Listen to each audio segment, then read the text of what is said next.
Chers amis et bien-aimés dans le Seigneur, je vous salue dans le précieux nom de Jésus-Christ. Je salue toute ma famille qui se trouve aux États-Unis, mes petites filles et ma belle-fille, ainsi que le groupe qui est avec elle. Je vous aime très fort, tous et toutes. Aujourd'hui, je vais commencer par prier et après, on va parler.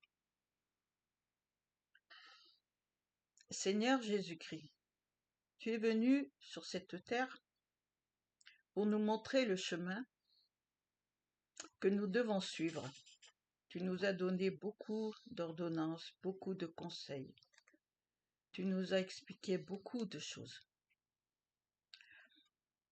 Mais beaucoup d'entre nous ne comprennent pas grand-chose. Alors Seigneur, toi qui as envoyé ton esprit, le Saint-Esprit, je demande au Saint-Esprit d'être présent afin que tous ceux qui vont regarder la vidéo et qui vont entendre ce qui va être dit puissent recevoir quelque chose de ta part. Merci Seigneur Jésus, parce que tu es vivant, parce que tu es présent, parce que tu nous aimes. Et tout ce que tu demandes en retour, c'est que nous t'aimions et que nous aimions tous ceux qui sont autour de nous. Que seul ton nom soit élevé, Seigneur. Toi, tu es Dieu, tu es l'Éternel, tu es le Tout-Puissant. C'est toi qui délivre, qui guérit et qui bénit. À toi seul soit toute la gloire. Au nom de Jésus-Christ, j'ai prié. Amen. Amen. Alors, je vais d'abord mettre les choses au point. Je m'appelle Marie-Madeleine Magyar. De mon nom de naissance, c'est Maria Magdalena Magyar. J'ai vécu jusqu'à l'âge de 16 ans. À 16 ans, j'ai été baptisée en acceptant le Seigneur Jésus, mais le Seigneur Jésus-Christ n'était pas dans mon cœur. J'ai juste été baptisée croyant que j'avais reçu. Par contre, je l'ai découvert en 1998. J'ai réellement donné mon cœur au Seigneur Jésus-Christ et un long cheminement a commencé parce que je devais être d'abord débarrassée de tout. Je savais que le Seigneur m'avait tout pardonné, mais je devais être débarrassée de tous mes péchés qui étaient enfouis en moi, parce que le Seigneur m'a pardonné, oui, mais les mauvaises habitudes restent ancrées et les démons ne partent pas comme ça. Les démons partent au fur et à mesure. Quand moi j'ai demandé à être délivrée, donc j'ai refusé de céder à la tentation du péché, et c'est ainsi que petit à petit, ça a disparu. Le dernier qui a disparu, c'était l'orgueil. Parce que, sans le vouloir, j'étais orgueilleuse. J'avais tellement souffert que j'en avais de l'orgueil chaque fois que je faisais quelque chose. Et j'avais demandé au Seigneur Jésus, quand je lui ai donné mon cœur, j'ai accepté comme Seigneur et Sauveur, je lui ai demandé surtout de ne jamais me permettre d'avoir de l'orgueil. Donc, j'ai suivi petit à petit son enseignement parce que dans les églises que je fréquentais, j'avoue que je ne comprenais pas grand-chose et il n'y a qu'au travers de sa parole, au travers de la Bible, à force de la lire et à force de parler avec le Seigneur, lui poser des questions, recevoir ses réponses, c'est comme ça que petit à petit, le Seigneur m'a enseigné comment me débarrasser de tous mes démons et comment grandir dans la foi, dans la connaissance de sa parole et dans la sanctification et dans l'amour et dans le pardon. Parce que tout cela n'est pas inné, il faut que ça vienne uniquement du Seigneur. C'est un don de Dieu, de l'amour. L'amour est un don de Dieu, parce que Dieu lui-même est amour. Donc quand nous acceptons d'aimer, comme Jésus nous a montré quand il était sur terre, à ce moment-là, on peut commencer à suivre le chemin que notre Seigneur Jésus-Christ a tracé sur cette terre. Notre Seigneur Jésus-Christ est descendu sur cette terre. Il est venu et était Dieu, il a pris la forme humaine pour venir, pour que nous soyons sauvés, que nous n'ayons plus à faire des sacrifices comme il faisait autrefois. Il avait donné la loi par Moïse, la loi et les commandements, toutes les explications qu'il y a dans les 5 premiers livres de la Bible. Et tout était détaillé. Et le Seigneur Jésus-Christ, il est venu et il a accompli, il n'a pas aboli la loi, il a juste accompli. C'est-à-dire que nous, à partir du moment où nous acceptons le Seigneur Jésus-Christ dans notre cœur, que nous acceptons qu'il soit notre Seigneur et Sauveur, à ce moment-là, nous n'avons pas à suivre la loi de Moïse, mais nous avons quand même les 10 commandements. Ça, c'est pour l'éternité, les 10 commandements. Mais il n'y a plus à faire tout ce qui était détaillé dans les 5 premiers livres, parce que c'est vraiment très détaillé, aussi bien pour la santé que pour le moral, que pour psychologiquement, physiquement et spirituellement. Donc maintenant, nous devons agir par amour, nous sanctifier, pardonner, et nous devons absolument marcher droit dans la vérité. Or, de nos jours, beaucoup ne marchent pas dans la vérité. Beaucoup se laissent entraîner par des fausses doctrines. Et ce qui fait que le Seigneur envoie des personnes, hommes ou femmes, pour dire ça suffit, comme il a fait avec son peuple. Un jour, j'étais à l'époque mariée, donc mon défunt époux, le dernier, nous fréquentions une église où à plusieurs reprises des hommes et des femmes, serviteurs et servantes de Dieu qui avaient été invités, ont dit que je suis une prophétesse. Sincèrement, je ne savais pas ce que ça voulait dire, être prophète. Moi, je voyais les hommes de Dieu, les prophètes, comment ils font, et moi, je croyais que c'était ça. Et le Seigneur m'a enseigné, le prophète, c'est pas ça, c'est pas ce que je voyais. Il m'a enseigné ce qu'est un véritable prophète, aussi bien homme que femme, parce que devant Dieu, il n'y a ni homme ni femme, sauf pour certaines choses. Donc j'ai reçu ça et je commençais à essayer de comprendre quelle était ma vraie destinée, parce que des prophètes, il y a plusieurs sortes de prophètes. Il y a ceux qui sont pour les nations, il y a ceux qui sont dans une assemblée, il y a ceux qui sont seulement dans une ville, seulement dans un secteur. Donc il y a plusieurs sortes de missions. Il n'y a pas 2 prophètes qui agissent de la même manière. Donc je voulais savoir quel était véritablement mon cheminement. Et un jour, c'est une servante de Dieu qui m'a dit que le Seigneur lui avait révélé que je suis une sentinelle. Je ne suis pas une prophétesse comme toutes les autres, c'est-à-dire que mon rôle à moi est d'observer ce qui se passe, de dire ce qui ne va pas, de dire tout ce que je reçois de sa part et de le dire. Je ne suis pas une enseignante parce que je ne peux pas le faire étant donné que je suis une femme. Je n'ai pas le droit d'enseigner à des hommes, mais je dois dire de la part de l'Éternel ce que lui veut que je dise, c'est-à-dire de la part du Seigneur Jésus-Christ. À lui soit toute la gloire. Amen. Donc, il m'a dit et a précisé que je suis là pour veiller sur son œuvre.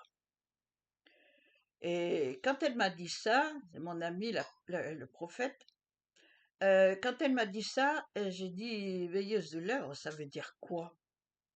En fait, l'œuvre de Dieu, c'est de répandre la bonne nouvelle et en même temps de dire ce qui ne va pas. Voilà. C'est-à-dire, j'ai en fait deux faces de dire le bien et le mal d'abord et le bien ensuite. Je ne suis pas là pour juger qui que ce soit. Je ne critique pas. Je dis simplement ce que le Seigneur Jésus-Christ m'a dit que je dois dire. Tout ce que je vais vous dire aujourd'hui, certainement la plupart de ce que je vais dire, vous l'avez déjà entendu, pas qu'une fois d'ailleurs, souvent même plusieurs fois, à plusieurs reprises, par plusieurs personnes. Seulement, nous arrivons à la fin des temps et le Seigneur veut que il y ait le plus de monde possible qui ait la connaissance de sa parole et la connaissance de sa vérité. La vérité, c'est Jésus-Christ de Nazareth. C'est lui le chemin, la vérité et la vie éternelle. Jésus-Christ est Dieu.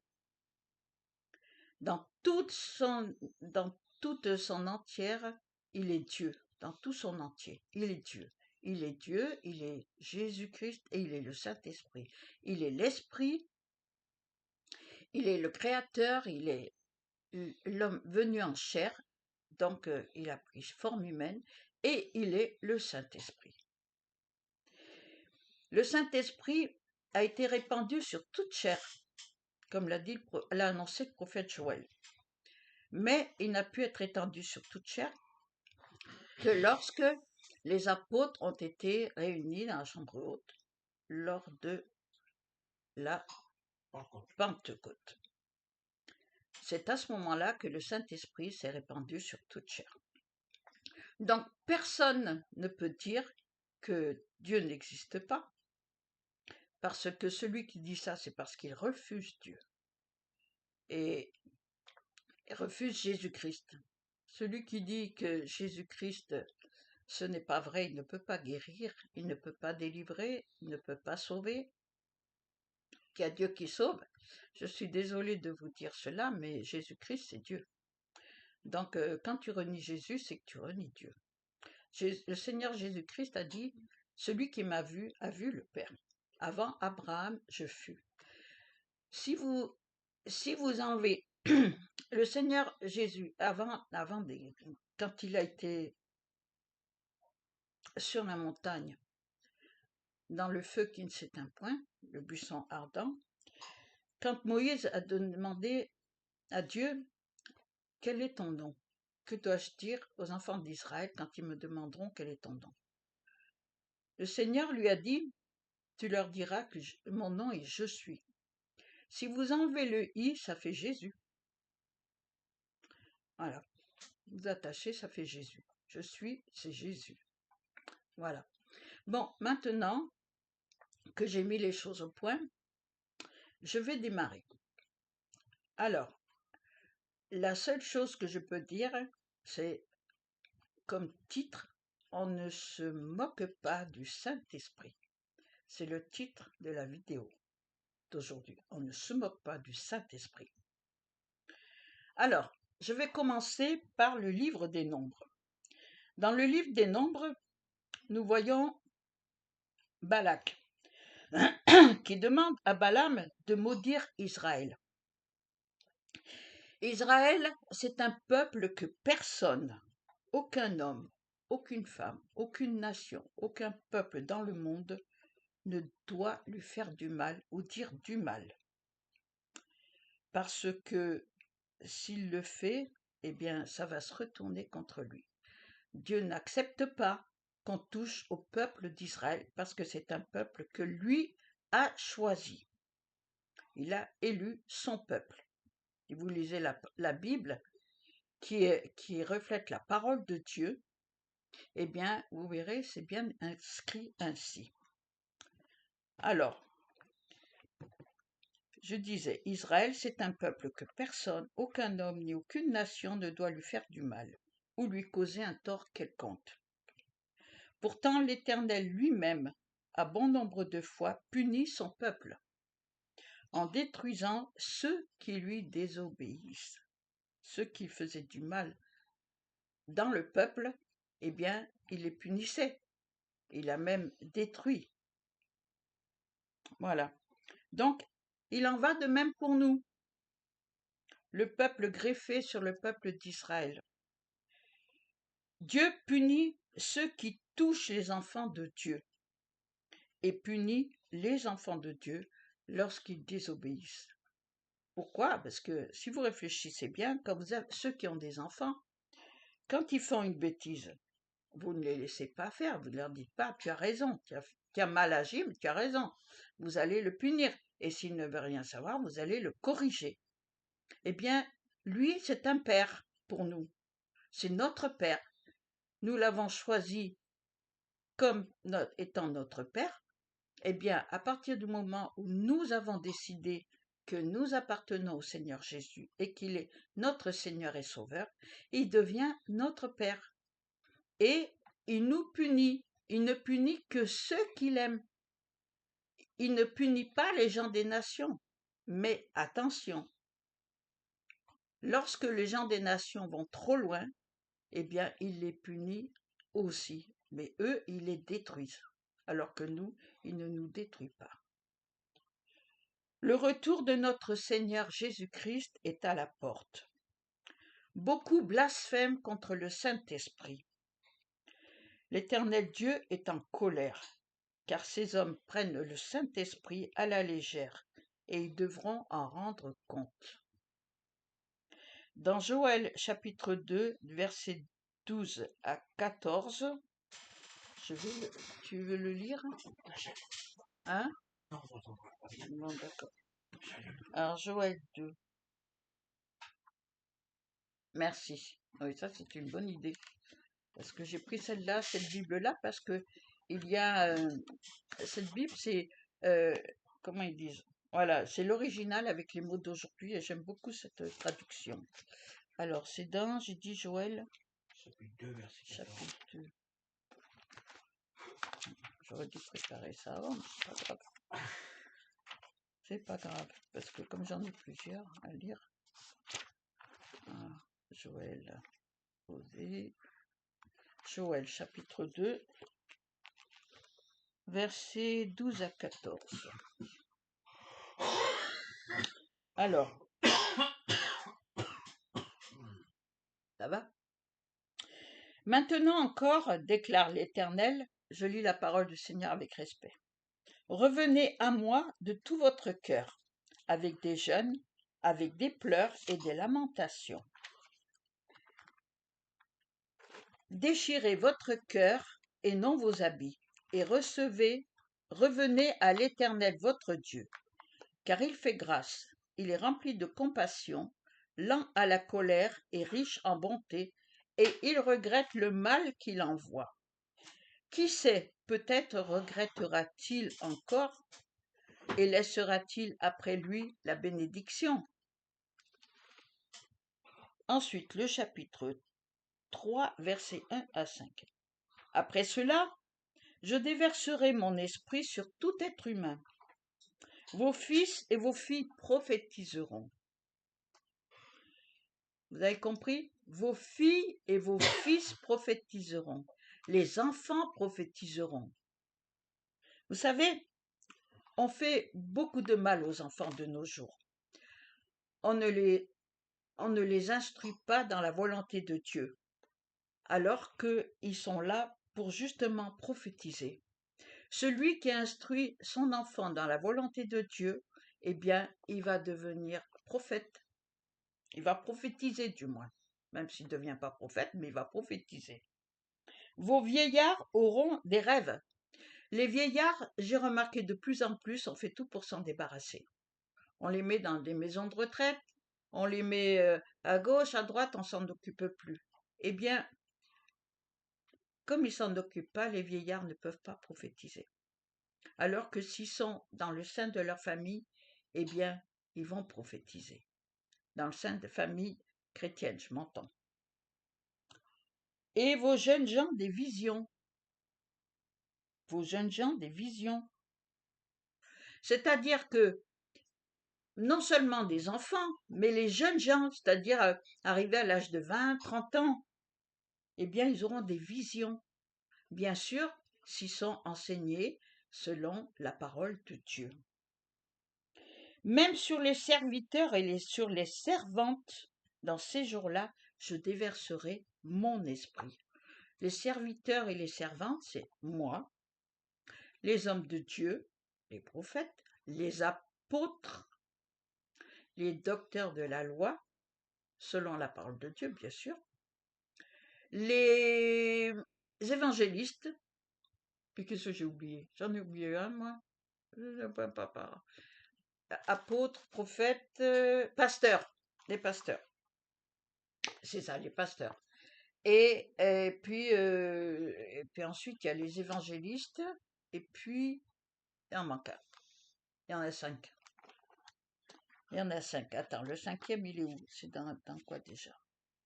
Les 5 ministères dans la Bible. Ouais. Ah, les 5. Apôtre, prophète, évangéliste, pasteur, enseignant. Enseignant, voilà. J'avais oublié enseignant de la parole. Bon. Alors, nous devons marcher avec le Saint-Esprit, car nous sommes le sel de la terre. Nous devons prendre soin de nos vieillards et de nos enfants. Nous devons prier pour que le Saint-Esprit descende sur tout être humain, car Dieu est l'alpha et l'oméga. Il a donné sa vie pour nous. Nous devons l'inclure dans notre vie totalement et dans toutes les situations. Je me souviens, lorsque j'ai donné mon cœur au Seigneur Jésus-Christ, j'ai accepté comme Seigneur et Sauveur. Je vous rappelle, j'étais dans ma voiture. Je conduisais, j'ai accepté. Eh bien, je ne faisais rien sans lui demander l'autorisation. J'en étais venue même pour aller aux toilettes. Parce que, suivant là où on était, il y avait des endroits où il valait mieux ne pas aller parce que, à cette époque-là, il n'y avait pas l'histoire de toilettes qui sont désinfectées à chaque fois. Et étant enfant, j'avais attrapé une fois la gale. Oui, c'est la gale. Et croyez-moi que c'est terrible, hein. Et c'était des toilettes publiques. Donc j'avais demandé même au Seigneur, quand j'étais à l'extérieur, où est-ce que je devais aller pour aller aux toilettes. J'en étais même venue à ça. Je ne je n'allais pas acheter dans n'importe quel magasin, même pour un citron ou un poireau ou n'importe quoi. Je demandais au Seigneur. D'ailleurs, c'est ce qu'on fait toujours, hein. Oui, Ouais. amen. Et Et souvent, j'ai entendu dire: «Mais arrête, tu le mets à toutes les sauces, arrête de mettre Dieu à toutes les sauces». J'ai dit: «Mais oui, moi je mets à toutes les sauces». Parce que, dans la Bible, il dit qu'on doit si on le sert, c'est totalement, c'est pas à moitié. Voilà. Donc, comme je disais, nous devons l'inclure dans notre vie totalement et dans toutes les situations. N'ayons nos regards et notre cœur entièrement tournés vers le Saint-Esprit, pas vers les hommes, car l'Esprit de Dieu agit lorsque nous lui faisons entièrement confiance.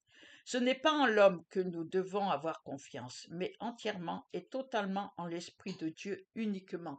Parce que l'Esprit de Dieu, lorsque tu lui appartiens, eh bien, il envoie les personnes dont tu as besoin. Et il envoie ceux dont tu as besoin par des personnes que souvent tu ne t'y attends même pas du tout, dans des circonstances que tu ne t'y attends pas du tout. Combien de fois, moi, le Seigneur, je n'avais pas d'argent, j'avais rien, et puis je recevais de la nourriture, il m'envoyait chercher. Je vous ai raconté déjà l'histoire de Lidl, que je suis allée chercher derrière Lidl, il m'a envoyé le Seigneur, et il y avait trois bennes archi pleines, et on a mangé pendant 3 mois, on était 6 ou 7. On a mangé comme des rois.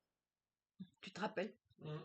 On n'avait jamais mangé autant de saumon fumé d'ailleurs. Ouais. Voilà, et c'était pas des petits trucs de rien du tout, hein. C'était vraiment la bonne nourriture. On s'était régalé pendant 3 mois. Jamais, depuis que je lui ai confié ma vie, même si il m'est arrivé de tomber parce que j'étais dans l'ignorance de pas mal de choses, même s'il m'est arrivé de tomber, le Seigneur ne m'a jamais laissé tomber. Jamais, jamais. Il a toujours pris soin de moi et de mes enfants. Mes enfants, quand ils sont arrivés à un moment donné de leur âge, tous les jeunes, à l'adolescence, on se découvre, on sait pas qui on est mal dans sa peau, donc on fait des bêtises. Mais si papa et maman, ou maman toute seule, ou papa tout seul, parce qu'il y a malheureusement ce genre de cas, d'ailleurs je l'ai vécu moi ce genre de cas, on est là, on veille sur nos enfants, on veille sur eux, on les instruit. Je n'avais pas le Seigneur Jésus dans mon cœur, mais mes enfants, je les ai éduqués dans la droiture. J'aurais appris à être poli, à être correct, mais jamais par violence. Je ne vous ai jamais frappé parce que vous n'avez pas dit bonjour. Alors, je disais toujours, il y a 5 mots magiques. Bonjour, au revoir, s'il te plaît, merci, et puis 5e, je ne me rappelle plus. Bonjour, au revoir, s'il te plaît, merci. Je ne sais plus le 5e. Mais il y avait ces 4 mots-là. Ce sont des mots qui ne coûtent rien, mais qui rapportent beaucoup. Parce que lorsque je disais toujours aux enfants, vous ne savez pas, si un jour vous avez besoin de quelqu'un, c'est pas toujours la personne que vous pensez qui va vous aider. Ça, j'avais toujours dit. Hein. Et, et donc, j'ai inclus ça dans leur éducation. Ne pas dire des gros mots, ne pas insulter les gens, ne pas manquer de respect, tout ça. Bon. Et ils ont eu une période où ça allait pas, mais chacun s'est rappelé tout ce que moi j'avais dit et ils ont repris le bon chemin. Tous les 3. Ils sont tous les 3 dans un droit chemin. Mon fils José, que vous connaissez, apôtre, pourtant, lui, il revient de loin. Hein. Vous connaissez un peu son histoire. Si vous avez lu ses témoignages ou regardé ses vidéos, vous connaissez son histoire sur le site, bien sûr. Sur le site, vous connaîtrez. Bien entendu, sur le site, vous connaîtrez l'Éternel. Voilà. Donc, chacun de nous a un chemin à parcourir sur cette terre. Mais si nous acceptons d'obéir au Seigneur Jésus-Christ, de suivre ses commandements, qui sont toujours, je le répète, basés sur l'amour, eh bien, nous sommes heureux. Nous avons la paix dans notre cœur et nous répandons l'amour tout autour de nous. Et croyez-moi, l'amour revient. Alors, Dieu agit lorsque nous lui faisons entièrement confiance. Ce n'est pas en l'homme que nous devons avoir confiance, mais entièrement et totalement en l'Esprit de Dieu uniquement. Nous voulons voir des miracles et des prodiges, mais nous faisons confiance en l'homme, au lieu de faire confiance en Dieu. L'Esprit de Dieu est l'Esprit de Jésus. Nous devons rester sur nos gardes, car l'ennemi rôde sans cesse et lance ses flèches. Même si, lorsque nous pleurons pour ceux qui n'appartiennent pas au Seigneur Jésus et que ces personnes se moquent de nous, nous devons supporter et ne pas fléchir, car là, ce sont nos flèches à nous qui vont dans la bonne direction. Nos pleurs sont des flèches qui vont directement à Dieu et son esprit agit. Le cœur de Dieu se réjouit et nous aide. Alors, restons sur nos gardes et ne baissons pas les bras. N'écoutons pas l'esprit de Python qui promet des bonnes choses. Oh là là, sur les réseaux sociaux et même dans l'église, le prophète, il vient là et il dit vous allez avoir ceci, vous allez avoir cela, vous allez être plein de bénédictions. Mais ils ne disent pas les conditions pour recevoir les bénédictions. Il y a des conditions. La condition, c'est de marcher dans la vérité avec le Seigneur. C'est pas de faire n'importe quoi. Tu mens, tu voles, pas forcément dans les magasins, hein, tu peux voler ton prochain simplement en faisant croire à quelque chose de faux. Il y a le mensonge, il y a l'hypocrisie, il y a... il y en a tant et tant. Eh bien, non, tu peux pas avoir des bénédictions quand tu marches comme ça. Tu peux peut-être hériter des bénédictions de tes pères parce que eux, ils ont marché avec le Seigneur. Mais un jour ou l'autre, tu vas le payer cher, hein. Moi, je te le dis, hein. Soyons radicaux avec la parole de Dieu et ne nous laissons pas intimider. Ah ouais, j'ai entendu déjà que moi, je suis trop radicale. Pour qui je me prends? Seulement, moi, je suis une sentinelle, je vous le répète, je suis une sentinelle. C'est-à-dire que là où j'entends, c'est la vérité, que le Seigneur Jésus me dit, je veux que tu leur dises. Je dis, mais Seigneur, ils l'ont déjà entendu, il y a plein de gens qui l'ont dit. Je veux que tu le dises. Donc je dis, tout ce que je vous dis là, jusqu'à la fin de la vidéo, tout ce que je vous dis, vous l'avez déjà entendu. Et moi aussi, je l'ai entendu. Mais le Seigneur Jésus-Christ m'a dit, dis-leur, parle, ne te tais pas, ne te tais point. Il y a trop de gens qui souffrent à cause des mensonges de mes soi-disant serviteurs, car ce ne sont pas les serviteurs de Dieu, mais les serviteurs de Satan. Il faut arrêter de dire n'importe quoi au peuple de Dieu. Sachez que celui qui est responsable d'une assemblée, et qu'il y a des personnes, qu'il y en ait 5, 10, 100 ou 1000 ou 10 000, il est responsable de leur âme, à chacun. Donc, ce qu'il va dire, il en est responsable. Donc, quand il promet qu'ils vont avoir des maisons, qu'ils vont avoir des voitures, qu'ils vont se marier, qu'ils vont ceci, qu'ils vont cela, il faut arrêter, hein. Il faut se repentir. Voilà. Alors, plus nous travaillons pour le Seigneur, plus il nous bénira. On ne fait pas d'alliance avec l'ennemi, mais nous devons rester dans la vérité. Oh, il ne faut pas leur dire ça. Oh non, ça risque de les vexer, ça risque de les blesser. Et alors, moi, je suis là pour dire la vérité. Si je trouve une assemblée où on prêche la vérité, moi, franchement, j'y vais tout de suite, hein. Ah, franchement, j'y vais, hein. Mais là, le Seigneur m'a pas encore donné l'autorisation. Alors, c'est que... Parce qu'il m'a dit que si j'y vais, ça va faire des dégâts. Alors, c'est pas la peine que j'y aille. Donc, ça prouve qu'autour de moi, il n'y a pas encore des assemblées où, justement, c'est la vérité qui est prêchée. Je sais qu'il y en a, parce que j'ai entendu parler d'assemblées où, justement, c'est la parole de Dieu qui est prêchée dans son intégralité. Il n'y a pas de comment dire, on fait pas ami avec le diable, ni les démons. Il faut pas mélanger la vérité avec le mensonge. N'oubliez pas que nous sommes la dernière génération. La dernière génération, c'est nos enfants. Nous sommes là, nous avons nos enfants qui viennent après nous, c'est la dernière génération. Nul ne sait quand le Seigneur Jésus-Christ va revenir. Nul ne le sait. Il l'a dit lui-même. Nul ne le sait.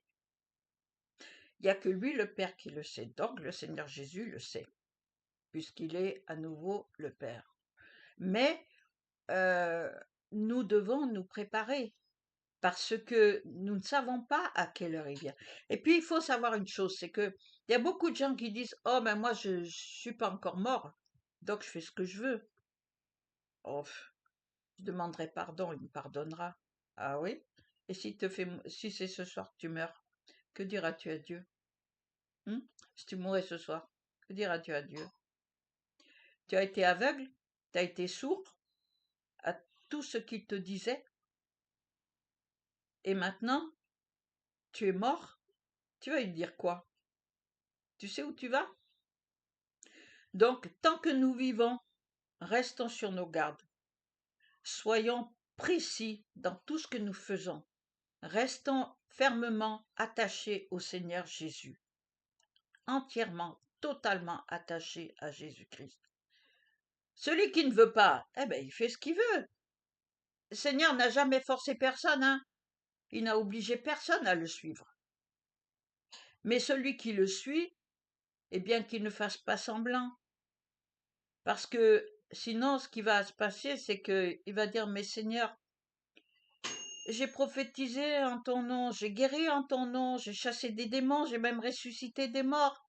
J'ai amené beaucoup d'âmes dans le paradis. Le Seigneur, il va te dire, mais je ne te connais pas. Eh oui, il suffit que tu refuses de pardonner à une personne, tu n'entres pas dans le royaume de Dieu. Il suffit que tu caches une vérité, alors que tu aurais dû le dire, tu n'entres pas dans le royaume de Dieu. Si le Seigneur te dit, à toi, femme, je ne veux pas que tu te maquilles et que tu te maquilles, je ne veux pas que tu aies des faux cheveux ou même des mèches ou même des fils dans tes cheveux, que tu les mets. Je ne veux pas que tu portes de bijoux, tu les mets. Je ne veux pas que tu aies de piercing et de tatouages, tu le fais. Je ne veux pas que tu mettes des talons hauts, tu les mets. Je ne veux pas que tu t'habilles comme un homme, tu le fais. En sa présence, je parle. Je ne veux pas que tu sois mal habillé, c'est-à-dire que tu aies des vêtements courts, moulants. Je veux que tu reflètes la royauté de Dieu. Alors, toutes ces personnes-là, qui le savent, qui l'entendent, mais comme c'est pas Dieu qui le leur dit personnellement, eh ben, elles veulent pas. Ah non, non, moi j'ai pas reçu ça du Seigneur. J'ai entendu maintes et maintes fois. Je ne raconte pas d'histoire et pas mal d'entre vous euh, sont témoins et vont dire effectivement, nous aussi, nous l'avons entendu. Donc, les servantes de Dieu, les serviteurs de Dieu, marchez dans la vérité. Ne faites pas ce que vous voulez, mais faites ce que Dieu, notre Seigneur Jésus-Christ, veut. Seigneur Jésus-Christ veut pas de faux cheveux. Eh bien, vous n'en mettez pas. Il ne veut pas que vous ayez ceci ou cela, ben ne le faites pas. N'attendez pas que vous soyez morte et en enfer pour dire mais je comprends pas, j'ai fait tout ce que tu m'as dit. Il va dire je t'avais dit de pas porter de talons hauts. T'étais sur la chair avec des talons hauts. Je t'avais dit de pas mettre des vêtements courts. T'étais sur la chair avec des mini-jupes. T'étais en pantalon sur la chair. Sur ma chair, le lieu où moi je me trouve. Qu'est-ce que tu as fait? T'étais maquillée? T'étais comme Jézabel? Et tu me dis que tu m'as obéi? Où tu m'as obéi? Tu ne m'as pas obéi? Si une de mes exigences tu ne l'as pas suivie, eh bien c'est que tu ne m'as pas obéi du tout. Nous les femmes qui sommes servantes de Dieu, nous devons faire très attention à tout ce que nous faisons, à tout ce que nous disons. Nous ne pouvons pas nous comporter comme les gens du monde. Vraiment pas. Nous devons être à part. Notre comportement doit être à part. Notre façon de nous habiller doit être à part. Nous n'allons pas dans la rue en mini-jupe ou avec des vêtements vraiment qui vous montrent tout ce que vous avez dessous, quoi. Il y a même des gens maintenant qui marchent dans la rue, c'est presque si c'était nus. Des femmes. On est arrivé à une époque où chacun fait ce qu'il veut. Dans la rue, vous voyez les homosexuels qui s'embrassent, qui se câlinent dans la rue, qui... Mais attends, c'est Sodome et Gomorrhe. Mais parce qu'il n'y a pas le feu qui descend du ciel comme à Sodome et Gomorrhe, qui détruit tout, alors ça veut dire que vous faites ce que vous voulez. Mais est-ce que vous vous rendez compte, vous les femmes, lorsque vous trompez votre mari, ou lorsque vous allez assister à des endroits où on parle légèrement du Seigneur, on parle légèrement du Saint-Esprit, où on rigole sur le Saint-Esprit ou sur le Seigneur Jésus, on rigole sur sa manifestation. Est-ce que vous croyez que le Seigneur est content? Non, il n'est pas content. Pourquoi croyez-vous qu'il y a tous ces fléaux qui s'abattent? Pourquoi? Des bâtiments qui prennent feu, des bâtiments qui s'écroulent, comme il y a eu là, des tremblements de terre en Thaïlande. Vous détruisez la nature, vous détruisez tout et après vous vous plaignez? Non, vous faites n'importe quoi et après vous vous plaignez? Nous, les serviteurs et servantes de Dieu, Nous qui nous disons enfants de Dieu, nous devons avoir un comportement droit. Nous devons être dans la vérité de Jésus-Christ de Nazareth.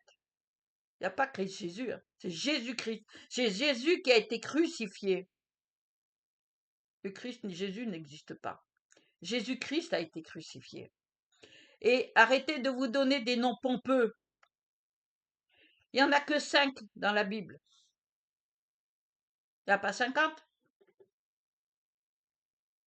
Moi, il m'a ajouté pour, vraiment dire que c'est... Parce que les sentinelles, il y en a toujours eu des sentinelles. Donc les prophètes, en général, sont des sentinelles. Mais moi, je suis vraiment une sentinelle, c'est-à-dire que vous ne me voyez pas souvent en vidéo, mais lorsque j'interviens, c'est parce que le Seigneur, ça fait un moment qu'il en a assez et qu'il dit maintenant, lève-toi et tu vas parler. Je ne suis pas là pour enseigner parce que je n'en ai pas le droit. Et, euh, et donc, ça, on en parlera après. Alors, je disais, nous devons être transparents. Vous savez, vous pouvez être en train de faire quelque chose, en train de... Vous vous dites, oh, c'est pas demain qu'il va m'arriver quelque chose, et puis le Seigneur, il vient, comme un voleur. Il vient pas comme un voleur seulement quand il y aura l'apocalypse, c'est pas ça, hein. Il peut venir comme un voleur à n'importe qui, n'importe quand, n'importe où et n'importe comment. Vous ne savez pas quand Dieu va agir. Alors tenez-vous sur vos gardes. Il vient au moment où l'on ne s'y attend pas et agit au moment où l'on ne s'y attend pas. Nous devons être blindés physiquement et spirituellement, car nous sommes des soldats, des Lévites, car nous sommes consacrés. Ce n'est pas un homme qui m'a consacré, c'est l'Éternel Tout-Puissant, Dieu, Jésus-Christ, qui m'a consacré. Et il l'a fait à plusieurs étapes. D'abord, il m'a libéré du péché en me donnant la paix et il m'a enseigné. Il a commencé à m'enseigner la parole, sa parole. Ensuite, il m'a annoncé que je suis une prophétesse, c'est-à-dire que je suis là pour dire ce que lui a à dire. Il m'avait déjà utilisé avant de me le faire dire par d'autres, mais je ne savais pas que c'est ce que j'allais devoir faire, parce que j'ai aussi, en son nom, guéri des malades et chassé des démons. Mais je ne savais pas ce qu'allait être vraiment ma destinée. Je ne sais toujours pas d'ailleurs. Je sais que je suis prophétesse sentinelle, mais je sais qu'il y a autre chose de prévu parce que le Seigneur me l'a dit. Mais je ne peux pas en parler. Et après ça, donc, il m'a dit, voilà, il m'a appris comment je dois me comporter, comment je dois m'habiller, comment je dois être, c'est-à-dire naturel. Mais ça, moi, je ne savais pas. Je me maquillais, j'aimais bien les bijoux, j'aimais bien les jolies... D'ailleurs, j'aime toujours les jolies choses, c'est vrai. Mais je n'y attache pas d'importance comme je le faisais avant. Ah, c'est sûr que j'aime les belles robes, moi. Ben ça, quelle est la femme qui n'aime pas les belles robes et les belles choses? Mais quand j'en reçois, en général, c'est des cadeaux. Donc, je bénis le Seigneur, les personnes qui m'ont offert, la personne qui m'a offert cette robe et ce chapeau, c'est en son honneur que je mets, et je mets avec fierté. Voilà. Alors, nous sommes consacrés. Donc, je suis consacrée par le Seigneur. Et un jour, le Seigneur Jésus m'a recouvert du sang, de son sang. J'ai eu une vision, je voyais une pluie de sang qui est tombée sur moi, uniquement sur moi, et qui s'est imprégnée en moi. Et il m'a dit, le Seigneur, c'est moi qui ai fait ça. Voilà. Je le dis parce que ça peut être en plusieurs phases, hein. Voilà. Donc, nous devons défendre la saine doctrine et la sanctification. Un jour, j'ai demandé au Seigneur pour la dîme. Ça a toujours été quelque chose qui me tracassait, ça. Parce que je donnais la dîme dans les églises où j'allais, on réclamait la dîme. Donc, j'apportais la dîme et il me disait, le Je ne peux pas dire le pasteur de Dieu, je ne peux pas dire ça. Celui qui était responsable de l'assemblée, il disait que il fallait donner la dîme et que la dîme était la porte d'entrée au royaume de Dieu.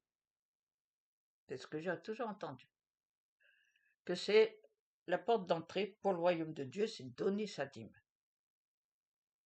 Et que en donnant ma dîme, j'allais être béni. Bon, il n'avait pas tout à fait tort, c'était ça. Seulement, j'ai appris que justement, on ne peut pas demander à quelqu'un de donner sa dîme. Il faut que ce soit la personne elle-même, que le Saint-Esprit touche pour qu'elle donne sa dîme. Et elle la donnera à la personne que le Saint-Esprit aura dit de le faire. C'est ce que nous faisons souvent. Vous savez, la dîme, c'est pas forcément 10%, hein. Ça peut être petit à petit, et finalement, ça fait les 10% minimum, mais ça peut être au-delà. Au-delà. C'est-à-dire que suivant, comme le Seigneur touche le cœur, parce que vous savez que le Seigneur ne regarde pas l'extérieur, mais il regarde l'intérieur, le cœur. Il y en a beaucoup qui jouent avec ça d'ailleurs. Oh, il va pas faire attention à la façon dont je m'habille, puisque si je me maquille, tout ça, c'est pour être plus jolie. Non, c'est pas vrai. Parce que si tu le fais, c'est parce que dans le cœur, tu as voulu le faire. Donc, si tu as voulu le faire, tu savais très bien que le Seigneur n'aime pas ça, comme les hommes qui portent des, des bijoux en or et tout, j'ai vu ça, mais c'est absolument incroyable, des colliers en or massif, des bracelets en or massif, et ils disent qu'ils sont prophètes de l'Éternel. Pardon, mais non, c'est pas vrai. Parce qu'en plus, c'est des hommes qui couchent à gauche, à droite, et qui n'obéissent pas du tout au Seigneur. Donc, je peux dire, parce que je ne dirai pas qui c'est, mais j'ai connu quelqu'un comme ça. Il voulait que je l'aide pour son ministère et le Seigneur il m'a dit surtout pas, ne fais surtout pas ça. Et c'est après qu'il m'a révélé pourquoi. Parce qu'il ne marchait pas comme lui demandait de faire. Et il n'aime pas ceux qui affichent les bijoux, alors que des bijoux en or en plus qui coûtent très cher, alors qu'en face d'eux, il y a des gens qui ont faim, qui n'ont pas à manger dans leur assiette, qui mangent peut-être tous les 2 jours. Il faut savoir que même en France, il y a des gens qui ne mangent pas tous les jours à leur faim. Quand j'étais dans la rue, je me rappelle, le Seigneur, il a pris soin de moi et de mes enfants. Oui, il a pris soin de nous. On n'a jamais manqué de nourriture.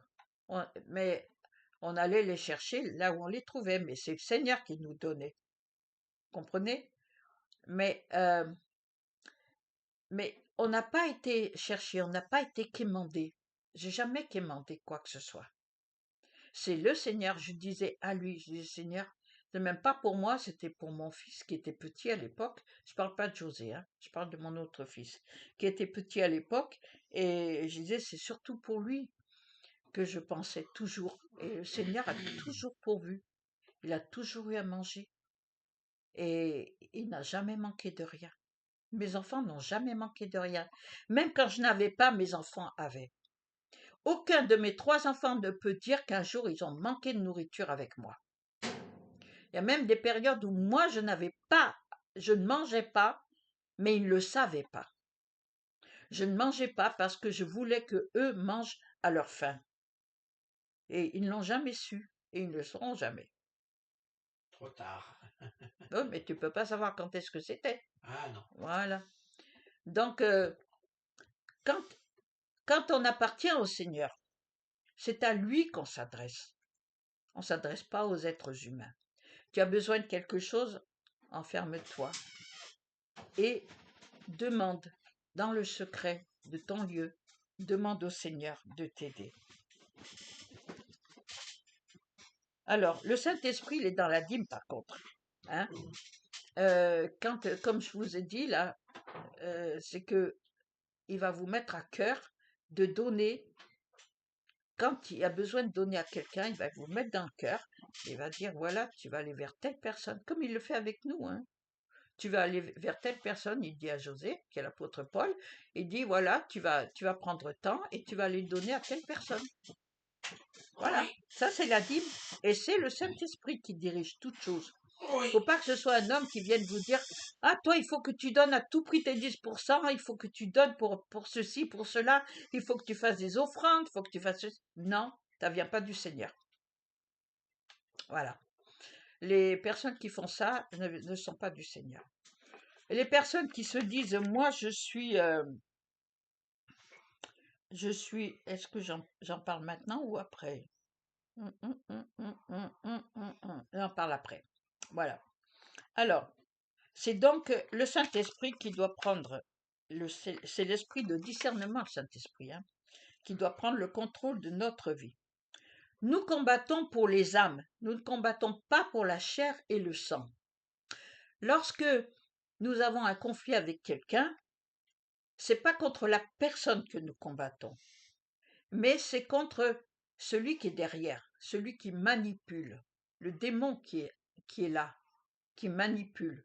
Parce que quand il y a une dispute, c'est qu'il y a un démon. Donc, pour éviter cela, eh bien, immédiatement, on se réfugie dans la main du Seigneur. On dit: Seigneur, qu'est-ce que tu veux que je fasse? Et on prie. Intérieurement, on prie. Et c'est là que nous voyons la manifestation du Saint-Esprit. Donc, combattons pour les âmes, pas pour le corps, pour la chair, pour le sang, mais pour les âmes. Et nos yeux spirituels doivent être ouverts en permanence. C'est une vie de consécration. Lorsque nous sommes serviteurs ou servantes de Dieu, le Seigneur Jésus-Christ, nous sommes entièrement consacrés au Seigneur Jésus-Christ. C'est vrai que ce n'est pas du jour au lendemain que ça se fait, c'est clair. Il y a des personnes qui le sont tout de suite, mais elles ne sont pas nombreuses, hein, il faut dire la vérité. C'est pas nombreux parce que nous avons tous un cheminement avant d'appartenir au Seigneur. D'ailleurs, si tu n'as pas connu la souffrance, tu peux pas connaître le bonheur, tu peux pas l'apprécier ton bonheur. Si tu n'as pas connu la misère, tu peux pas apprécier quand tu as de l'argent. Alors que si tu as connu la pauvreté, tu peux apprécier après. Donc le Seigneur nous permet de passer par par des périodes difficiles pour nous faire prendre conscience et accepter après ce qui vient, et nous rendons gloire et grâce à Dieu. Nous rendons grâce et gloire, c'est dans un sens ou dans l'autre, c'est pareil. Nous rendons grâce à Dieu parce que nous nous rendons compte que c'est grâce à lui que tout nous est soumis. Alors, voilà. L'Esprit de Dieu dépasse les limites des hommes. La sanctification doit être de corps, d'âme et d'esprit. L'Esprit de Dieu nous enseigne. Il est notre consolateur dans tous les domaines. Jésus est Dieu. Il est descendu sur terre. C'est pour cela qu'on l'a appelé le Fils de Dieu. Fils de Dieu signifie Dieu. D'ailleurs, dans El Shaddai, El Elyon, El veut dire Dieu. D'ailleurs, Israël veut dire celui qui a lutté avec Dieu. Parce qu'il l'avait dit, je me suis rappelé, parce que la dernière fois, j'ai voulu dire, ça ne me revenait pas à l'esprit. Et c'est après, le Seigneur, il m'a dit, Israël veut dire celui qui a lutté avec Dieu. Parce que c'est ce qui s'est passé avec Jacob. Jacob a lutté, il a gagné. Bon, il a eu la hanche qui s'est déboîtée, mais il a gagné. Et c'est comme ça qu'il lui a dit, ton nom maintenant sera plus Jacob, mais Israël. Vrai ou faux? Vrai.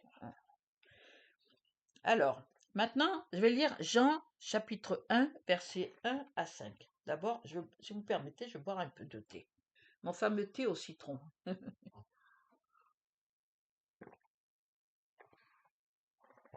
Voilà. Alors, Jean chapitre 1, verset 1.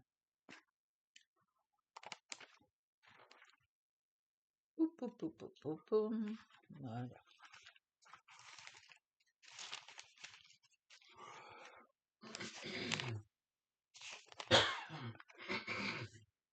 Au commencement, la parole existait déjà.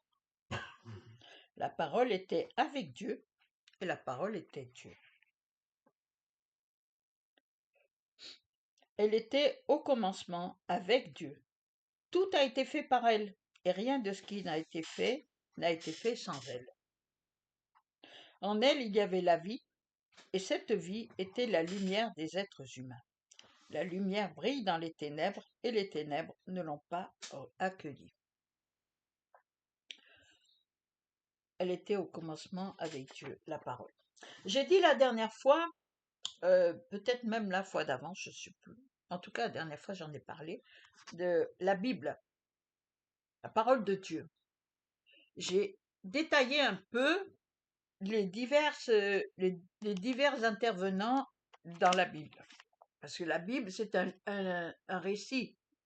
C'est un récit décrit. C'est 66 livres qui ont été réunis et il n'y en a pas plus. Pourquoi? Parce que dans ceux qui n'ont pas été incorporés, c'est qu'il y a des choses qui ne sont pas conformes à la parole de Dieu. Donc, il y a des choses vraiment qui ne sont pas la parole de Dieu dedans. C'est vrai. Mais ce qu'il faut savoir, c'est que c'est quand même la parole de Dieu, puisque Dieu a permis que ce soit dedans, afin que nous soyons enseignés. Vous savez, la Bible est complète. Tu ne peux, si tu veux, tu n'as pas besoin de lire autre chose. Tu prends la Bible, tu ne lis que la Bible. Au début, moi, je lisais les écrits de Joyce Meyer, de et de certains hommes aussi, je ne me rappelle plus leur nom, que j'aimais beaucoup d'ailleurs. Je dis pas que ce qu'ils disaient c'était faux, c'est pas vrai. D'ailleurs, c'était vrai ce qu'ils disaient, mais ça venait de la parole de Dieu. Donc, le meilleur moyen, c'est de lire uniquement la parole de Dieu. Ça n'empêche pas, si vous voulez, je ne critique pas ceux qui lisent autre chose. Attention, parce que moi-même, je l'ai fait. Je peux vous dire que tous les livres de Joyce Meyer, je les ai lus. Tous. Tout ce qu'elle a sorti, j'ai lu. Et je me suis quand même rendu compte qu'elle parlait quand même beaucoup d'argent. Enfin bref, c'est pas grave. Euh, mais je, elle disait des choses que vraiment ça me choquait. J'ai entendu aussi dans certaines églises, certaines assemblées, des choses qui m'ont choqué. Et après, je disais, mais Seigneur, il y a un truc qui va pas là. Comment ils peuvent parler comme ça de l'argent? Toujours ils parlent d'argent qu'il faut donner. Toujours ils parlent qu'on va être guéri. Pourquoi je suis pas guéri? Pourquoi ils disent que on va être riche? Je suis pas riche. Pourtant, je donne ma dîme, je donne mes offrandes. Et au contraire, je peux même plus payer mon loyer. Mais il m'est arrivé, je pouvais même plus payer mon loyer parce que j'obéissais à celui qui était sur la chair. Et en fait, j'ai découvert après que ce qu'il me disait, en lisant la parole de Dieu, je me suis rendu compte que ce qu'il disait, c'était faux. Tu ne peux pas dire à une personne qui va devenir riche, tu n'es pas Dieu. Tu ne peux pas dire à une personne qui va être guérie, tu n'en sais rien, tu n'es pas Dieu. Si Dieu veut guérir la personne, il la guérit. S'il veut pas, il la guérit pas. Dieu fait ce qu'il veut. Seigneur fait ce qu'il veut. Tout ce qu'il nous demande, c'est de bénir. Et nous, on maudit. Il y a beaucoup qui maudissent, hein. Alors, peuple de Dieu, arrêtez de faire n'importe quoi. D'accord? Ok. Il faut se repentir. Repentez-vous, car le royaume des cieux est proche. Il est notre consolateur. Donc Jésus, Dieu est Dieu, descendu sur terre. C'est pour cela qu'on l'a appelé le Fils de Dieu. Fils de Dieu signifie Dieu. Donc j'ai lu Jean 1, versets 1 à 5. Quand on entend le Père, le Fils et le Saint-Esprit, le véritable Dieu est les trois à la fois, il est unique. Les démons sont partout. Et lorsque on vous dit il faut prier au nom du... Ah oui, ça j'ai entendu aussi. Prier au nom du Père, du Fils et du Saint-Esprit, eh bien c'est un esprit de confusion. Vous savez, pendant longtemps, j'ai été vraiment dans la confusion parce que je disais, alors comment je dois dire? Quand je prie, qu'est-ce que je dois dire? Seigneur Dieu, éternel, Seigneur Jésus-Christ, qu'est-ce que je dois dire? Franchement, j'étais dans la confusion totale. Donc, je sais que l'esprit de confusion existe. Et vous savez ce qu'il m'a répondu un jour, le Seigneur? Il m'a dit, tu m'appelles comme tu veux, du moment que tu me rends grâce et gloire. Tu veux m'appeler Seigneur, tu m'appelles Seigneur. Je suis ton Seigneur. Tu veux m'appeler Dieu, tu m'appelles Dieu. Si tu veux m'appeler Jésus-Christ, Seigneur Jésus-Christ, je suis ton Seigneur Jésus-Christ. Tu veux m'appeler Éternel, tu m'appelles Éternel. Par contre, quand en France, on dit, au lieu de dire Jésus, on dit Yeshua, le Seigneur m'a révélé que ça, c'est pas bien. On est en France, on dit Jésus. En Amérique, ils disent Jésus. Hein, c'est ça, Jésus. Jésus. Jésus. Euh, Jésus. Jésus. Jésus. Jésus. Je- Jésus. La Attends. chanson là. euh, Yes, Jesus love you. Yes, Attends. Jesus love me. Yes, Jesus. Jesus. Jésus. Jesus. Un Anglais va pas dire Jésus. Il va dire Jesus. Un, un Juif, un Hébreu ne va pas dire Jésus. Il va dire Yeshua. Ou Yehoshua, c'est pareil, suivant les traductions. Là où on utilise la langue. Si tu es au milieu des Africains, tu vas parler la langue africaine. Tu vas pas dire Jésus dans la langue, tu vas dire Jésus, mais dans la langue du pays où tu es. Si tu es en Espagne, tu dis pas Jésus. Je sais pas comment on dit en espagnol ou en italien, mais tu diras pas ça. Donc, comme le Seigneur comprend toutes les langues, eh bien, appelons-le comme on doit l'appeler dans notre langue. Moi, à un moment donné, j'étais complètement perdue parce qu'on me disait il faut l'appeler Yeshua. C'est pas Jésus, mais Yeshua. On m'a fait vraiment croire que il fallait pas appeler Jésus. Jésus, il fallait appeler de son nom Yeshua Mashiach. Veut dire Jésus le Messie. En fait, c'est le Sauveur le Messie. En fait, c'est Jésus. Yeshua, c'est Jésus. Yehoshua, c'est Jésus. Jesus, c'est Jésus. Je sais pas comment ils le disent en arabe ou mais comme tu l'appelles là où tu es, tu le dis dans ta langue. Ne va pas chercher midi à 14h, parce que ça, c'est un démon de confusion. Voilà. Alors, Jean 3,16, c'est pour quand Jésus était sur terre.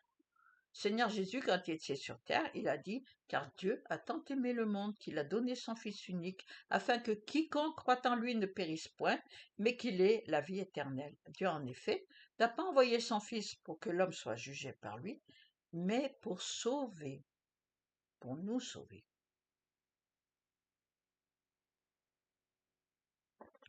Il l'a dit parce qu'il était sur terre. C'est pour ça qu'il l'a dit. Et c'est pour ça qu'il était appelé Fils de Dieu. Parce qu'il était sur terre. Donc, comme je vous ai dit, Jésus-Christ est dans toutes les langues et dans leur langue. On doit dire dans sa langue. Lorsque nous disons Jésus-Christ en français, c'est d'un autre nom. Lorsque nous disons Jésus-Christ en français, mais d'un autre nom, c'est un démon, c'est l'esprit de confusion. Et moi, j'ai eu cet esprit de confusion un bon moment, je vous le garantis. Je savais plus du tout où j'en étais. C'était un esprit de confusion. Et c'est par une vidéo que j'ai regardé, une vidéo d'enseignement chrétien, c'est par une vidéo que j'ai entendu que c'était l'esprit de confusion. Et j'ai dit au Seigneur, je dis, c'est vrai? Seigneur, il me dit, oui, c'est vrai. C'est un esprit de confusion. J'ai dit, oh, pardon, Seigneur. Pardon, je ne le savais pas. Donc, tant que vous êtes dans l'ignorance, le Seigneur n'en tient pas compte. Mais à partir du moment où vous savez quelque chose, vous ne pouvez plus et vous ne devez plus agir comme si vous ne le saviez pas. Alors, nous allons lire Colossiens chapitre 2, versets 1 à 3. D'abord, je bois un peu, ça me donne soif, moi. Alors, je vais prendre le livre de Colossiens, chapitre 2, versets 1 à 3. On pourrait en dire pendant longtemps, hein, on pourrait parler, mais... Alors, le Seigneur, il m'a dit aujourd'hui, c'est comme ça. Bon, chapitre 2, versets 1 à 3. Toujours avec respect, j'ai la parole de Dieu. Je veux en effet que vous sachiez à quel point il est grand le combat que je soutiens pour vous. Pour ceux qui sont à Laodicée, oui, c'est ça, ouais. et pour tous ceux qui n'ont jamais vu mon visage. Je combats ainsi afin que, unis dans l'amour, c'est bien ça? Oui, c'est ça. Ils soient encouragés dans leur cœur et qu'ils soient enrichis d'une pleine intelligence pour connaître le mystère de Dieu, aussi bien du Père que de Christ. C'est en lui que sont cachés tous les trésors de la sagesse et de la connaissance. Et il dit un peu plus loin, je dis cela afin que personne ne vous trompe par des discours séduisants. En effet, même si je suis absent de corps, je suis avec vous en esprit. Et je vois avec joie le bon ordre qui règne parmi vous et la fermeté de votre foi en Christ, en Jésus-Christ. Amen. Il y avait un esprit de confusion, car les Juifs imposaient la loi de Moïse à ceux qui devenaient chrétiens. Nous devons marcher selon les directives de Jésus-Christ et non ceux de la philosophie et de la théologie. Car ce sont des pharisiens qui disaient la loi mais ne la respectaient pas. Les pharisiens sont les ancêtres des théologiens. La saine doctrine, c'est l'enseignement de Jésus-Christ. Ce n'est plus l'enseignement de Moïse, mais l'enseignement de Jésus-Christ. Alors, attachez-vous à l'enseignement de Jésus-Christ. Notre bouche est consacrée et notre langue est une épée. Eh oui, c'est une épée à double tranchant. Nous détruisons le mal et nous mettons le bien. Voilà. Nous devons toujours chercher en Dieu et nous repentir. Car lorsque nous agissons autrement, nous blasphémons. Le maquillage, les mèches, les faux cheveux, les tatouages, les piercings et le manque de sanctification est un blasphème. Celui qui ne croit pas à la résurrection des morts ne croit pas en la puissance de Jésus-Christ, Dieu. L'Esprit de Dieu a été répandu sur toute chair depuis les actes des apôtres. Nous ne devons pas juger au sujet du Shabbat. Parce qu'il y a une histoire avec ça, c'est est-ce que samedi ou dimanche? Et le Seigneur Jésus a dit que personne ne doit vous juger au sujet du boire, du manger et du reste. À partir du moment où nous appartenons au Seigneur Jésus-Christ, nous obéissons au Seigneur Jésus-Christ. Si le Seigneur Jésus-Christ te dit d'aller annoncer sa parole le mercredi, tu vas le faire le mercredi. S'il y a une assemblée, vous allez vous réunir, il dit au pasteur, voilà, toi, pasteur, il faut que tu réunisses ton assemblée dimanche, eh bien, il va le faire le dimanche. S'il dit tu dois le faire le samedi, il fera le samedi. D'accord? Nous devons nous laisser conduire par le Saint-Esprit. Être libre en Christ veut dire ne plus être soumis à la loi de Moïse, mais ne pas pécher. Nous ne sommes plus esclaves du péché et nous en sommes libérés. Jésus-Christ est Jésus-Christ et non Christ Jésus. Il n'y a que Jésus-Christ qui libère, guérit, restaure. Jésus-Christ est le centre de tout. Jésus-Christ, c'est Dieu. Lorsque nous disons que nous allons à la montagne, ah oui, ça aussi j'ai entendu. Je vais aller à la montagne, je m'enferme dans ma chambre, ou je vais aller dans un parc. Non, c'est pas aller à la montagne. Aller à la montagne veut dire s'éloigner de tout ce qui est vivant. On va dans la nature. Éloigner de tout. S'enfermer dans une pièce n'est pas aller à la montagne.